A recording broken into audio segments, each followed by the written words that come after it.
Welcome back, folks, to another GameHorder Let's Explore series. We're going to be opening some more gifts that we got from my buddy Jay, the classic gamer there. I thought I'd poke a little fun at him. And before you say anything, no, he didn't send me any pussy in the boxes. So without further ado, let's check out some of the nice gifts that Jay, the classic gamer, has sent his good old buddy, Lug Lug! One of the first games I pulled from the box there was The 11th Hour. This is, of course, a sequel to the game The Seventh Guest. And it's brand new, sealed. Still has the price from Babbage's on it. And back then it was $59.99, so that's kind of crazy. But anyways, this is a pretty cool game. After I show all the games that Jay did send me, we're going to go into a little bit more about the game itself and the style of game it was and kind of the plot of the game. And we'll show some screenshots as well for those who aren't familiar with the games.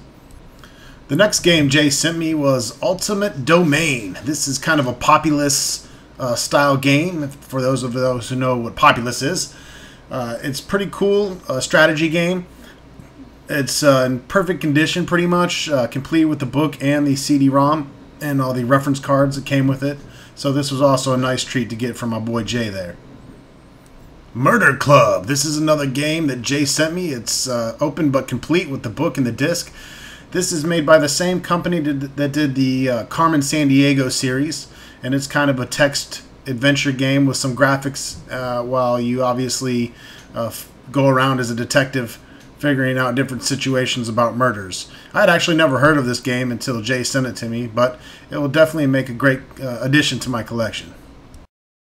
I tend to save the best for last, and out of this box, this is probably my most favorite find that Jay sent me. This is a game called the Horde. It's a pretty killer game. It's a kind of a strategy type game where you're basically defending your kingdom against little red demons. The box is really what's great about this game. It lifts up at the top there, and the teeth, the top half of his mouth comes up off the box. It's pretty cool little box there for the unique PC styles of game boxes that were released and very common back in the day, which unfortunately no longer does anything this fucking awesome sauce exist. This is the second box that Jay sent me, and as you can see, it's going to take a while because this box is completely filled with hundreds and hundreds of PC games. No, I'm just pulling your cock. Actually, both the boxes that Jay sent me, I actually ended up sending one of them back to him with the goodies that you've seen on his site. I just thought this would be kind of fucking funny. I would never drive a little red fucking car like that. That's way too gay for me. Anyways, in the next box I found this game called Tracer, another game I've never heard of. It was sealed, so we'll take it. And it looked kind of like a Tron style game where you run around on a grid and you gotta, you know, kind of, I guess, not cross back over yourself. Well, never played the game myself, but I'll be doing a short review on it later to give you more in-depth on it. Again, Scorcher, another game that I had never heard of. It says a new dimension in racing.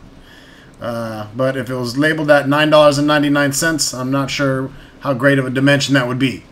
But again, we'll be doing another quick review on that later as well. This also was sealed.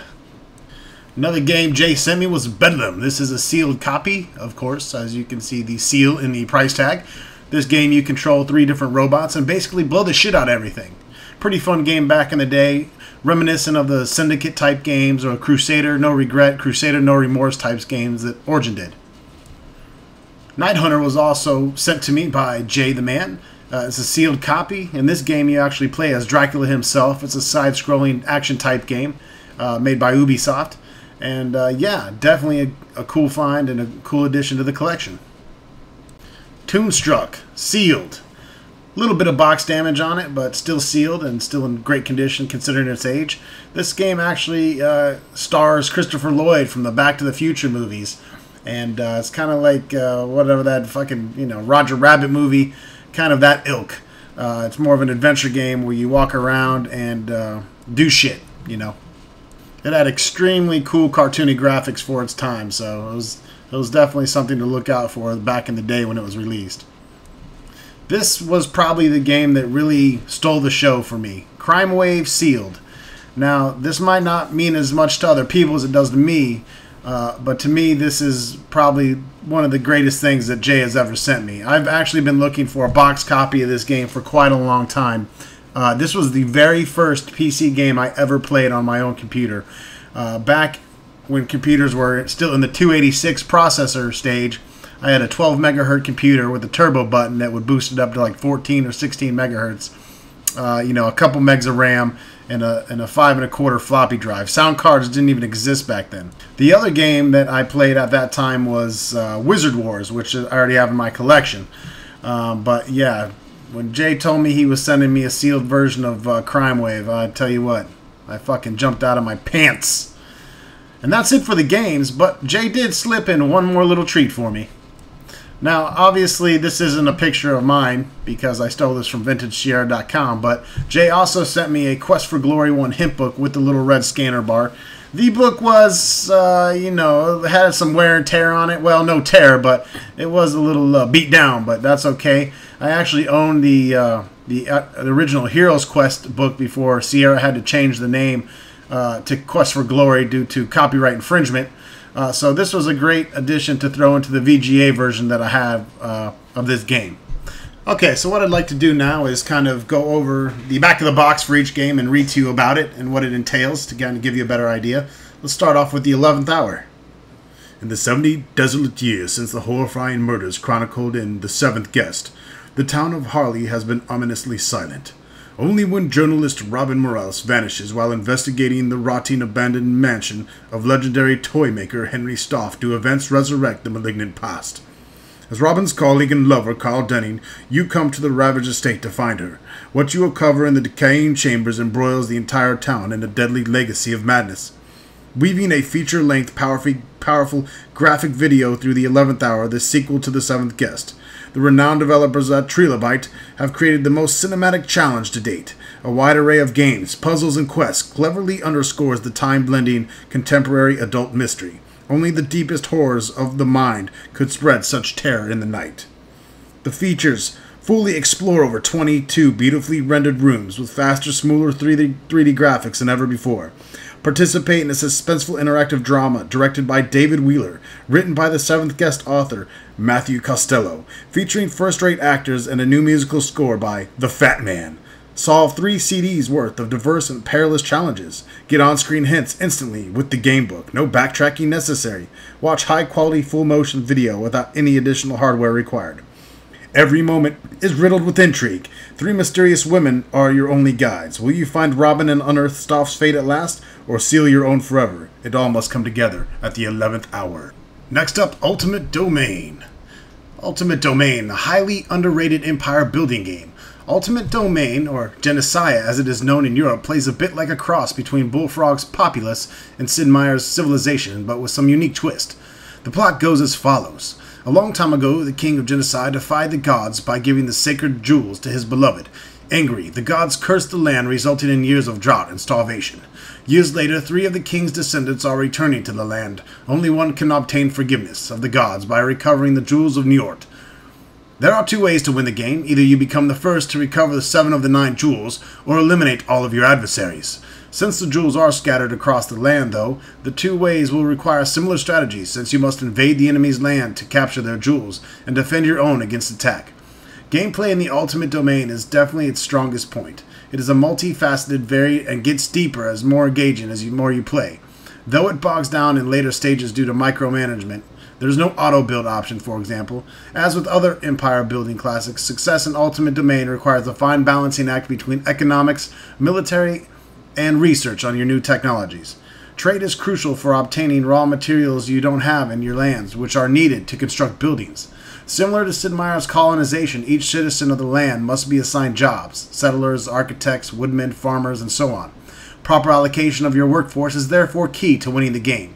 Ultimate Domain features many little nice touches that is set apart from other games, such as seasonal effects. For example, fall is the best time to cut wood, and you'll need a lot of surplus food to survive winter.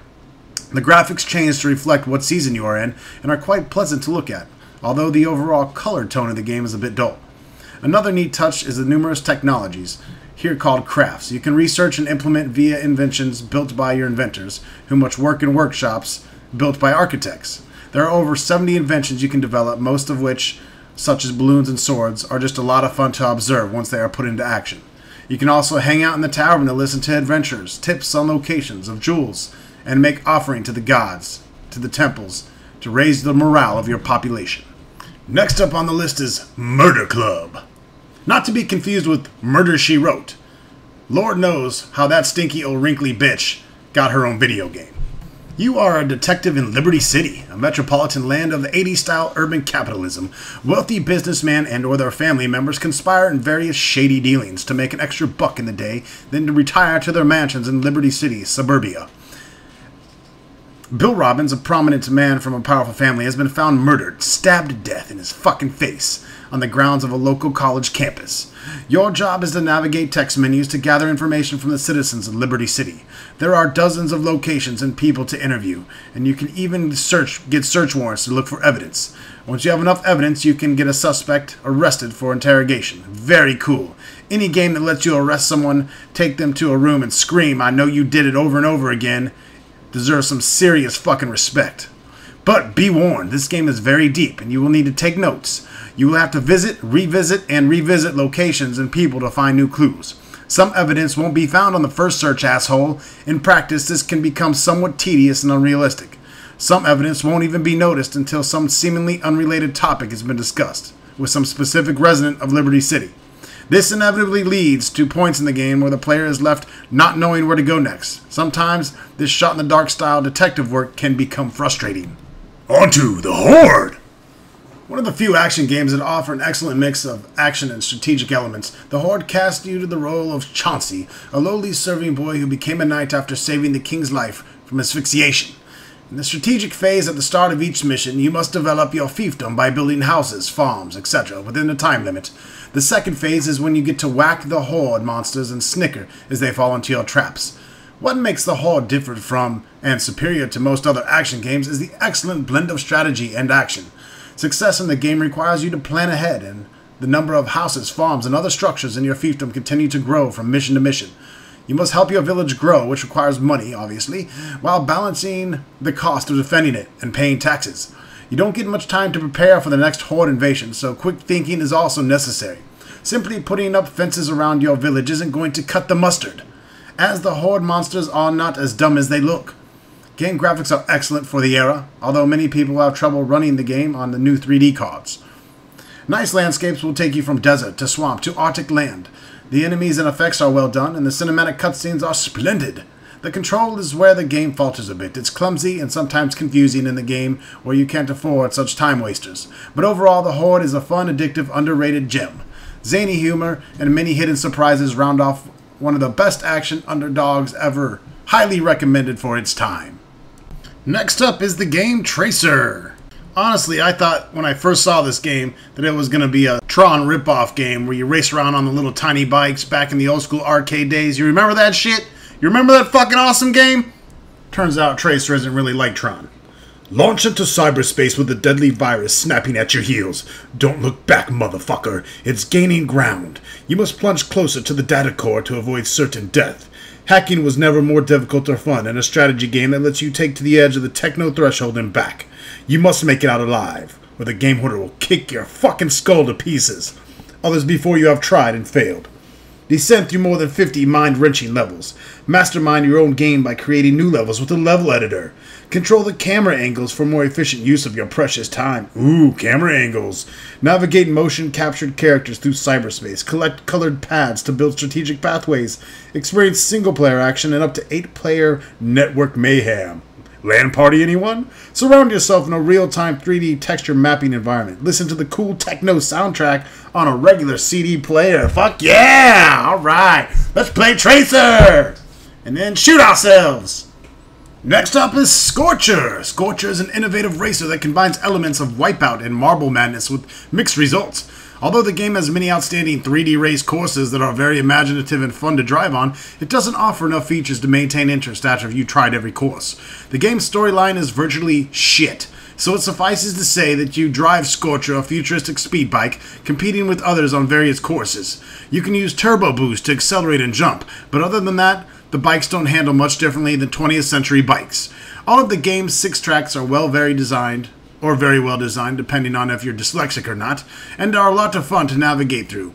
The problem is there's little else to keep you playing after you've beat the shit out of all of them. The game has no multiplayer modes or level designer. It doesn't even have weapons to spice things up, so you'll enjoy the game for about 5 minutes.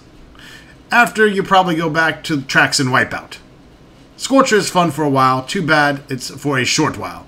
If you liked Mega Race, you'll probably enjoy this old game for as long as your penis, not much longer. Next up is Night Hunter. Night Hunter is a neat vampire action adventure featuring a vampire's daily business like blood-sucking and smooth transformations into bat or werewolf. In contrast to most games based on Bram Stoker's Dracula, Night Hunter lets you play as the Count himself, in a quest to steal enough holy medallions to create chaos on Earth. Of course, Professor Van Helsing knows about your quest, and has recruited an army of vampire hunters to hunt you down. The game features 30 different levels, 20 screens each, played from a standard side-scrolling platform perspective. To pass from one level to the next, you must pick up 8 objects, 3 parchments, and 5 keys, and find a magical door, blue and red. Every 5th level, the magical door is replaced by a medallion. Each key allows you to open a door, which gives you ways to other screens of the same levels. The fun is in the many neat elements that are true to the vampire mythos.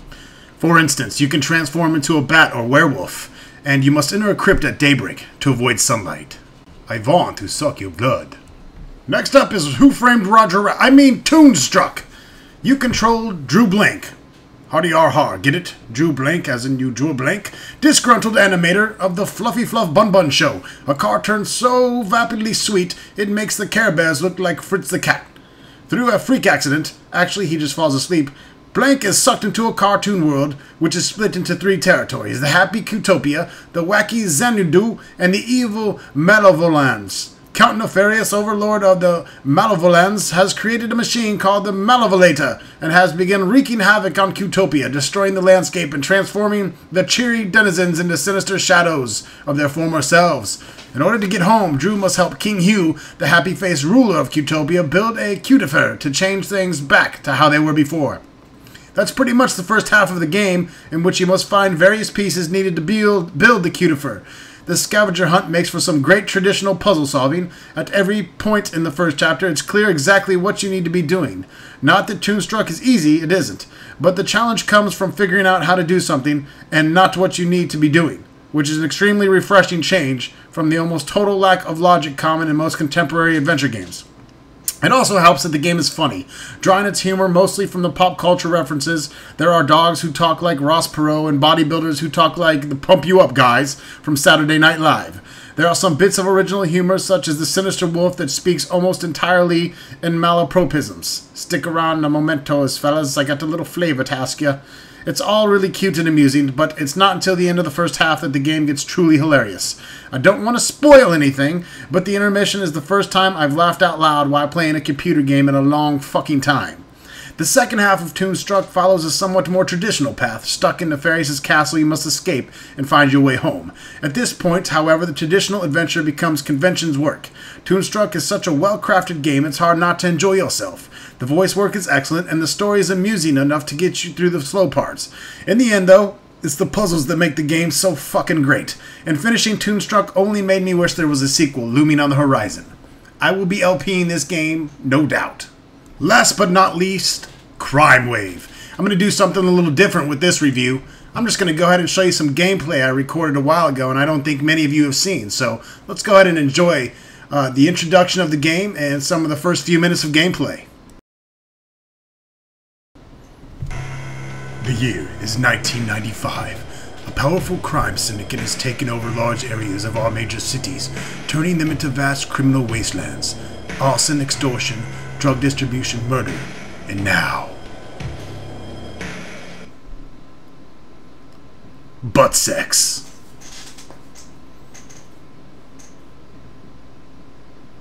The U.S. President's daughter is attending a dinner in New York City. Would you please excuse me while I go to the powder room? I'll be just a few minutes. Oh, fuck! I've got her. Let's get out of here before they notice she's gone.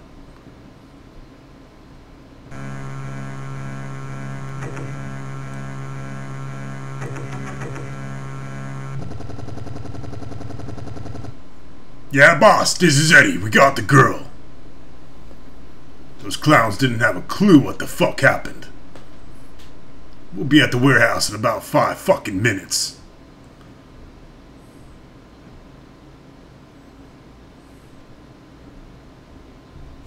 In late-breaking news, the daughter of U.S. President Cole was kidnapped this evening by armed gunmen while attending a charity fundraiser in New York City. Meanwhile, super crime fighter Lucas McCabe hears the news.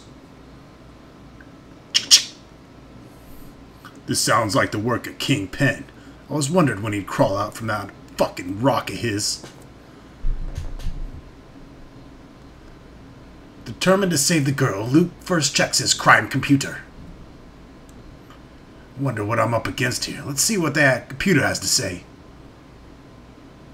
Luke's crime computer has direct access to police and FBI files. It rapidly scans the intra-agency database.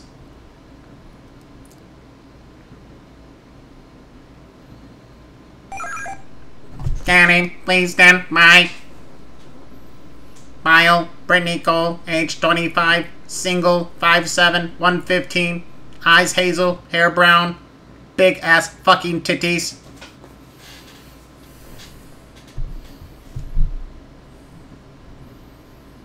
She is beautiful. Fuck. Scanning for Eddie Moscone, please stand by. Eddie Moscone, 6'1", 190 pounds, brown eyes, brown hair, loser motherfucker. Nice shades, asshole. Nice mullet. Thought I put you away good last time, Eddie. Looks like we'll meet again. Scanning for Kingpin, please stand by. Subject Kingpin, head of MOB, a powerful crime organization suspected of counterfeiting and fucking whales. This time you've gone too far, Kingpin. It's time you were put out of commission. I wonder if they have any police, have any leads.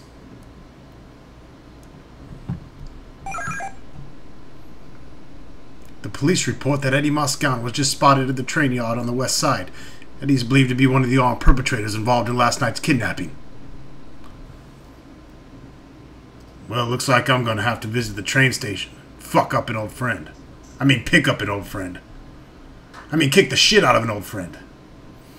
Let the gameplay begin. Meanwhile, at Kingpin's command center. Want you guys on full alert. They find out we're behind the kidnapping, all hell is gonna break loose.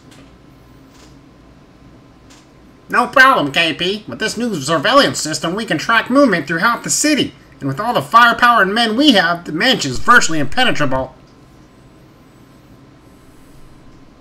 Enter Bad Motherfucker. So basically, this game plays a whole hell of a lot like Narc. N-A-R-C. If you've ever played Narc in the arcade, this will look very much familiar to you. You basically walk around blasting the shit out of people, killing them and blowing them to little fucking pieces with rocket launchers and machine guns, and picking up bags of cocaine, wads of money, and gold. And additional ammo and rockets. Not gold, ammo and rockets. You also get those energy potions, which you saw me just pick up.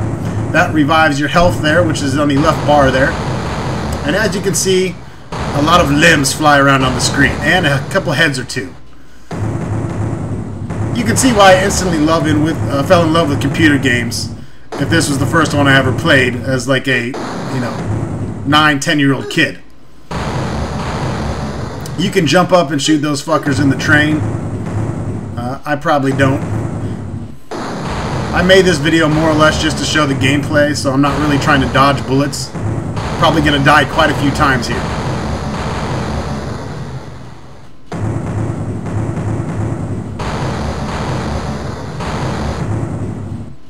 Get some!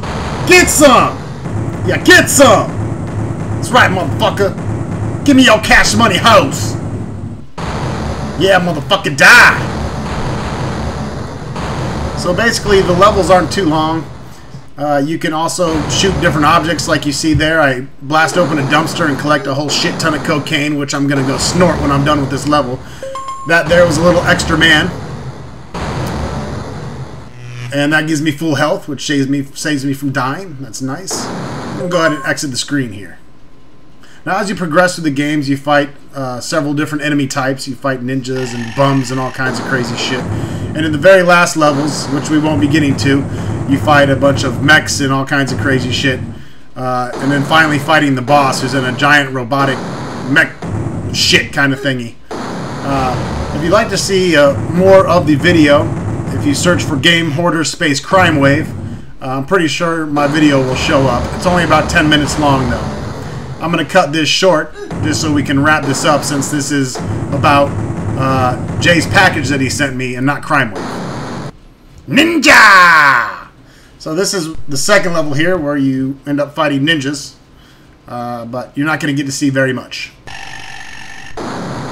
This wraps it up for my Let's Explore More Beautiful Gifts from Jay the Classic Gamer. Folks, make sure you check out Jay the Classic Gamer's channel. If you haven't already subscribed, go ahead and do so. Guy does great reviews. He's doing a very awesome technical type Let's Play right now of the original 8-bit Final Fantasy version. He does not use emulators. He records straight from the actual authenticated system. That is very rare. So check out Jay the Classic Gamer's channel. Give him a thumbs up, like all his videos, subscribe, or I am going to skull fuck everyone in your family.